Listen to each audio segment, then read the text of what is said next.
Okay, so the loss tangent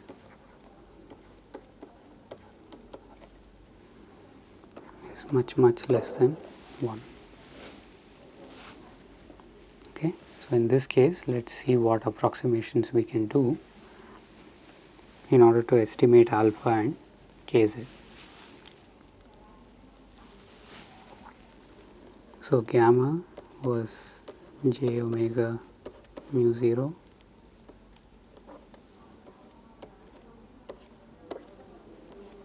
times sigma plus j omega epsilon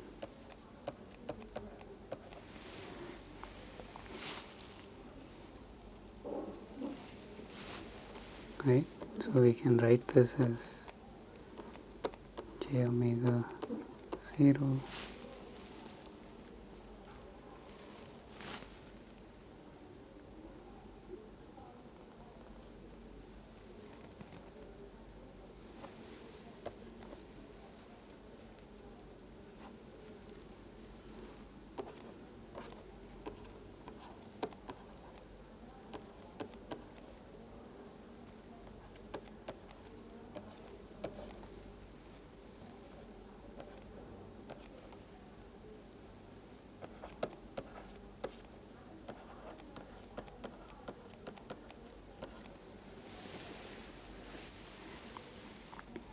right. So gamma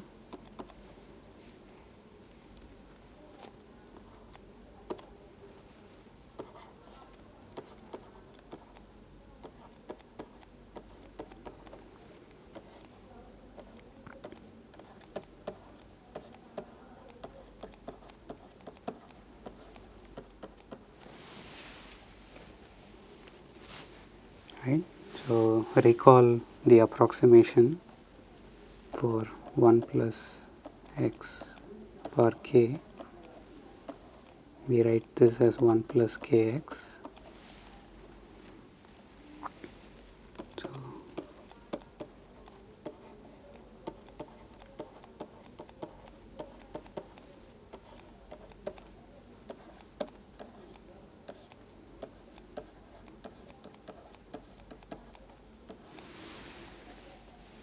okay. So from this, what do we see? Kz actually doesn't seem to change from the lossless case. It's simply the same.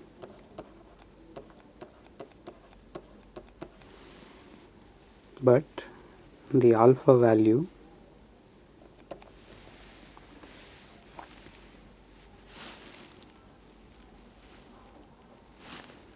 is sigma by 2 square root of mu 0 by epsilon 0.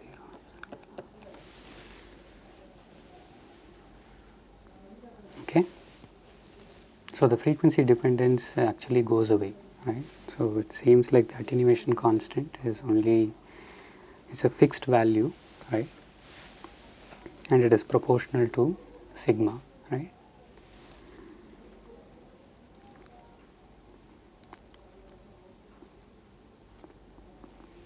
So once we get the phase constant kz, we can also give the phase velocity, which is omega over kz,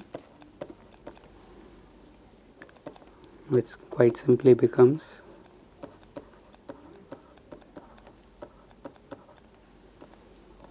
right, or simply c over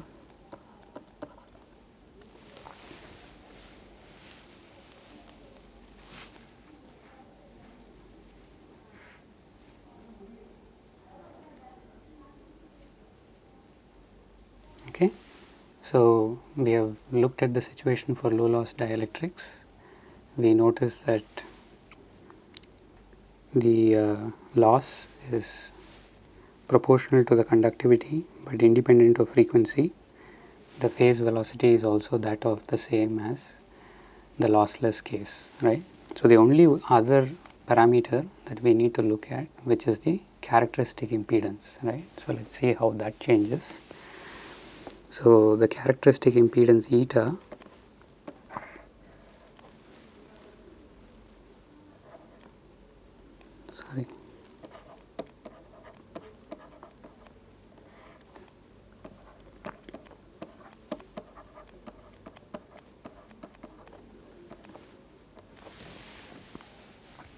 So always remember that the analogy to transmission lines helps us a lot here, right? The reason why I was able to write this expression without having to go through the rigor of estimating the curl of E and the curl of H from a solution for E or H, right, is just by recalling the expressions we had for the characteristic impedance, right, for the case of transmission lines, right.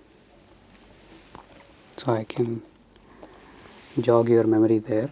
Eta was in general given as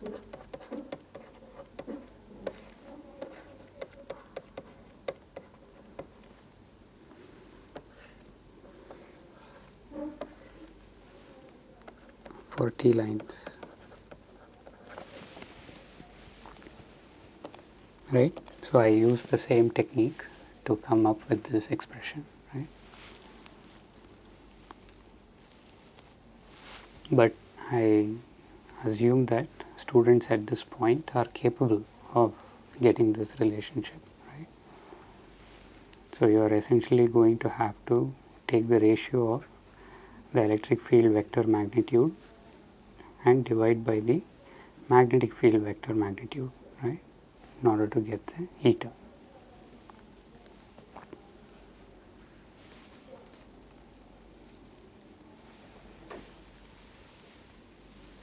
So this simplifies.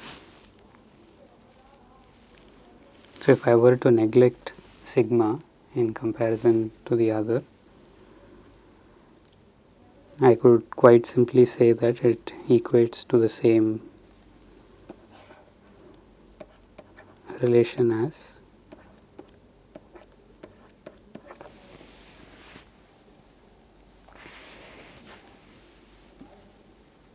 right. So the eta naught of free space divided by the square root of the relative permittivity. This is exactly the situation for the lossless dielectric. But in the case of low loss,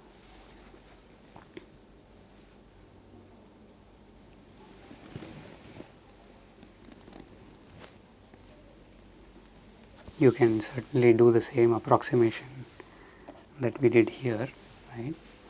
But essentially what we are trying to get at is yes, the characteristic impedance is now a complex number in itself, right. So what does the characteristic impedance becoming complex signify, right?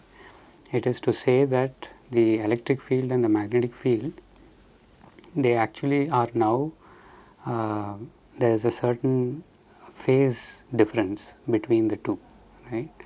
So the electric field is slightly leading the magnetic field, right, depending on the strength of the imaginary part of this characteristic impedance, right. So you can sort of think of, so in the case of lossless dielectric, we saw that the electric field vector and the magnetic field vector were in phase, right. That is, both these vectors attained their maximum value at the same time and the 0 at the same time and the minimum value at the same time, right. So they were in phase as they propagated through the medium. Now when we have a conducting media, we actually notice that there is a certain phase difference between the electric and magnetic field itself, right.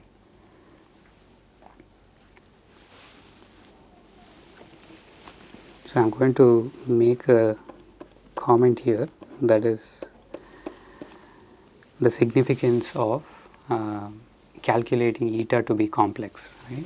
But we find that even if we did in the approximation that the loss tangent is much smaller than 1, we can say that E and H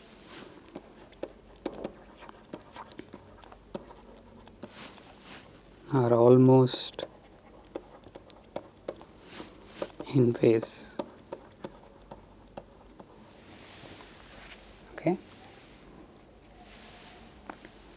So surely you can get an approximation using the formula in the right, but you will essentially see that the imaginary part is a very small quantity, right. So in the low loss dielectric case also, we can kind of consider that electric field and magnetic fields are almost in phase, right. So, these are the implications of the conducting media on a plane wave solution. So, the next case is the case of a good conductor.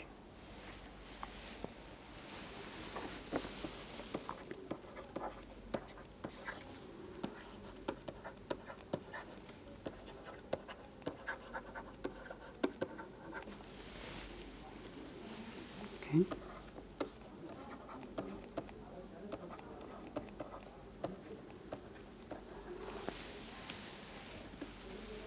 Okay.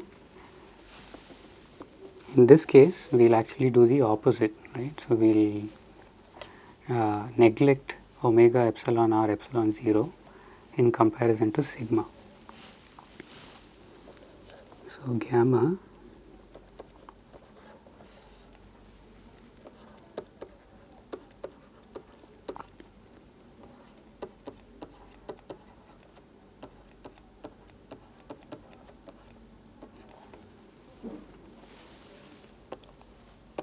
and we are going to say that this is close to 0. In comparison to sigma, it is a very small contribution, right. So, we quite simply have square root of omega mu 0 sigma times square root of j, right. The square root of the complex number j is easier done if we go into the polar form, right. So, this is square root of e to the j pi over 2, right. So, this just becomes e to the j pi over 4, which is simply 1 over root 2 plus j 1 over root 2, right. Cos 45 is 1 over root 2 and sin 45 is also 1 over root 2, right. So, we essentially find that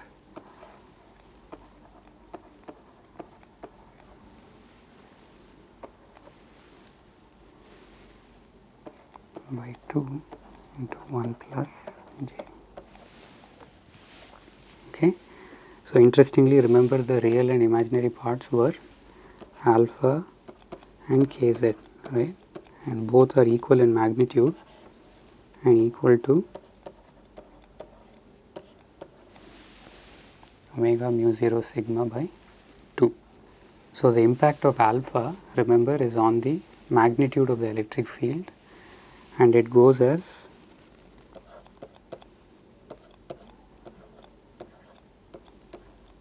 e to the minus alpha z, right. So, we define an important quantity here called the skin depth,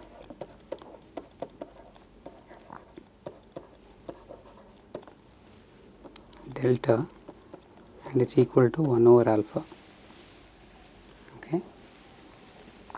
So, it is the distance at which the electric field amplitude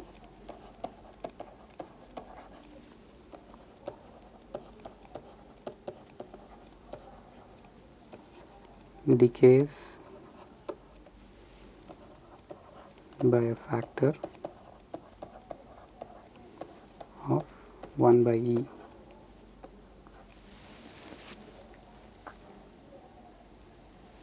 Right. So, if you substitute z is equal to 1 over alpha, you basically get e to the power minus 1, right. So, as the electric field amplitude decays as a function of distance, we just pick a distance where the magnitude drops down by a factor of 1 over e, right, and this is called the skin depth, right, and I can compare skin depths for different materials.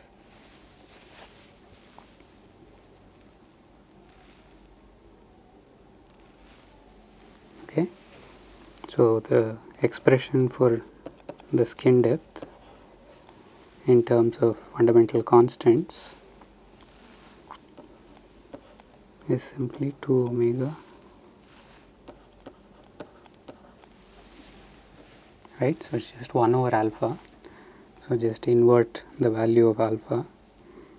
So, if I were to give you the electromagnetic frequency and the material properties, right, like the conductivity, you should be able to give a skin depth. Right. So, for example,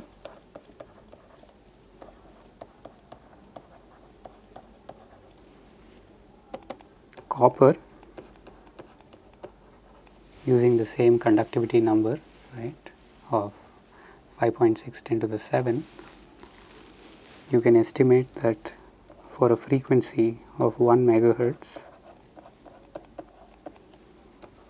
the skin depth is roughly about 76 microns. Okay. The reason to do these calculations is to show you the significance of how big or small we are talking of, right.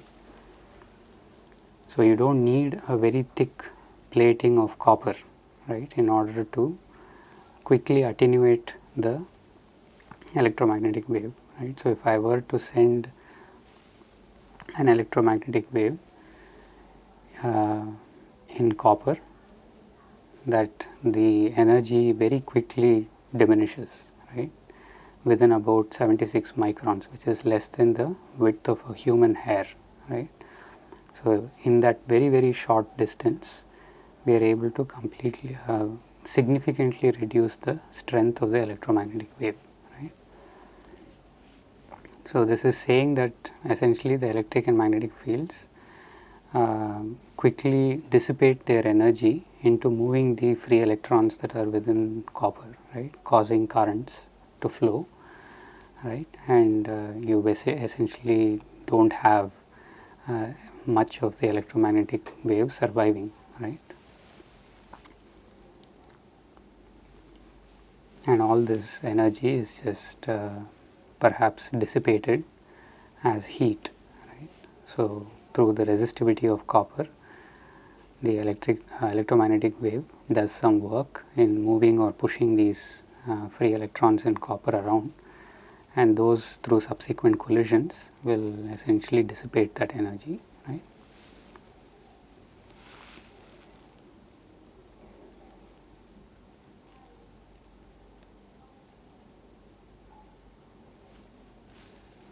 So, just a couple more things before we wrap up our discussion on the good conductor case.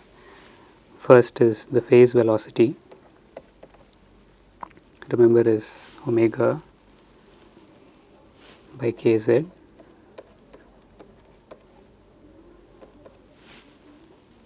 This time we find that it is frequency dependent.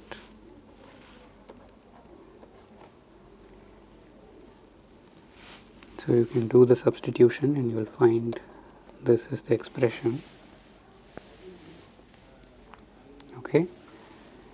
So, for the first time we are actually seeing that the phase velocity is now a function of frequency, right. So, for the case of lossless dielectric and also to some extent the low loss dielectric, we said that the phase velocity is simply the speed of light in vacuum divided by the square root of the permittivity, right, of the medium, but it was fixed or constant regardless of frequency, right.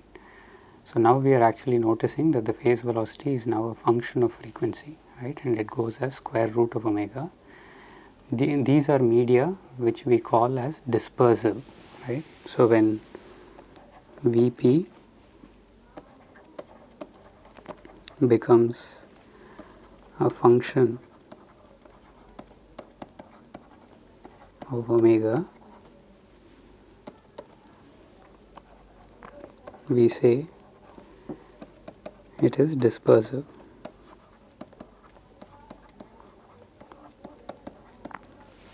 Right. So, it is just a terminology that scientists use to indicate that the phase velocity is a function of frequency, right. So you can see that for higher frequencies the phase velocity increases, and for higher conductivities the phase velocity decreases, right. So you can also write this in comparison to the speed of light. So you can take off 1 over mu 0 epsilon 0 outside, and you will get 2 omega epsilon 0 divided by sigma. Okay, so you can also compare this with the speed of light. Right? So in general, sigma is going to be fairly large, which means that the phase velocity can be significantly lower than the speed of light. Right?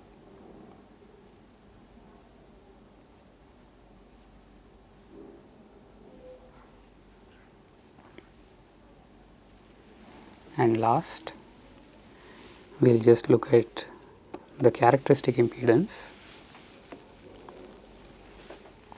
In this case, we, just like in the propagation constant, we will approximate j omega epsilon or epsilon 0 to be 0. So we simply get j omega mu 0 divided by sigma. So we have the square root of j again. So this is quite simply square root of omega mu 0 by 2 sigma into 1 plus j.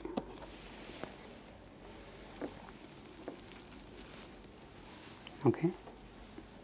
So here we are really seeing the phase difference between the electric and magnetic fields, right. So the E and H fields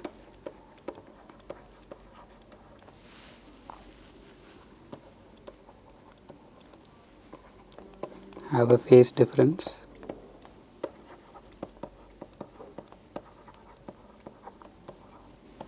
of pi by 4. So the direction of propagation, let me just reorient the axis. So this is the direction of propagation z.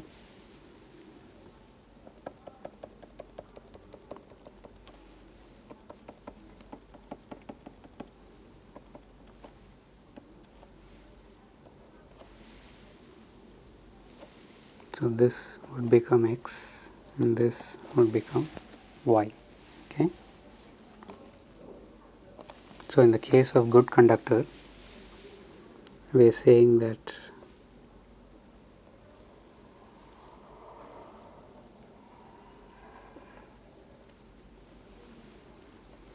right. So we have our electric field vectors like this. Of course, the amplitude would also decay, right. So maybe we'll try and capture that.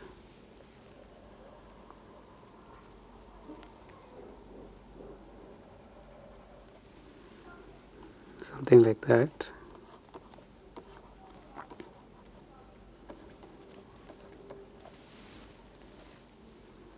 But now we have about a 45 degrees offset, right. So if it was a lossless media, the magnetic field would have done something like this.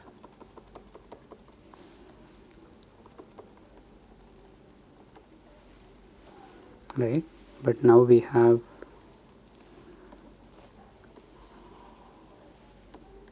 a certain offset about 45 degrees. So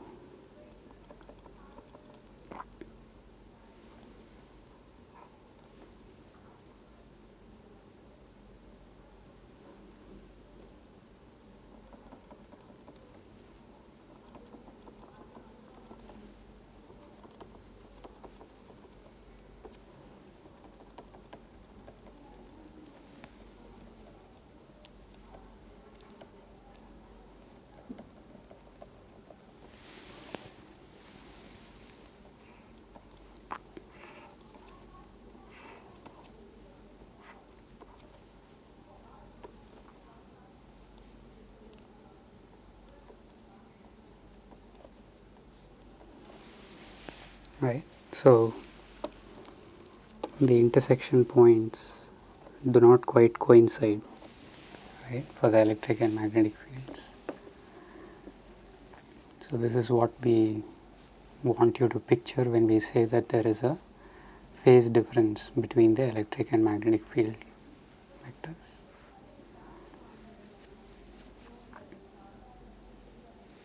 Okay, all right. So let's end this lecture here and continue from here next.